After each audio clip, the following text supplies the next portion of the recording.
जय जय श्री राम। ये जो मार्बल देख रहे हैं सर, ये मार्बल राजस्थान जोधपुर डिस्ट्रिक्ट से अयोध्या आया न्यू राम का क्षेत्रम को निर्माण करने के लिए। राम का क्षेत्रम इधर में नहीं निर्माण होगा। यहाँ से 2 किलोमीटर जहाँ पे बाबरी मस्जिद को फिनिश किया गया उधर में क्षेत्रम बनेगा। 212 पिलर का राम का क्षेत्रम बनेगा। ये पिलर है सर, इसी पिलर से राम का क्षेत्रम को निर्माण किया जाएगा। ये जो मार्बल देख रहे हैं सर, अयोध्या में जो हिंदू जना आता श्री राम मंदिर के नाम से दान करता, उसी पैसे से आप लोग अपने हाउस में टेलीविजन पेपर में सुना होगा और देखा होगा अयोध्या के मेन स्वामी पेड़ श्री रामदास गोपाल दास जी, तो Swami ji Maharaj high court case, supreme court case, साधु संतों गरीबों को अन्नदानम राजस्थान से मार्बल वो स्वामी जी मांगे।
अपने हाउस से ये रामशिला पूजन करके लेकर आया।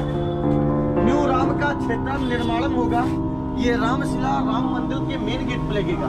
अपने भाषा में लिखा है श्री राम। अब ऐसा रामशिला नहीं लगता। जो हिंदू जना अयोध्या आता वो रामशिला लगवाते। उनके मदर फादर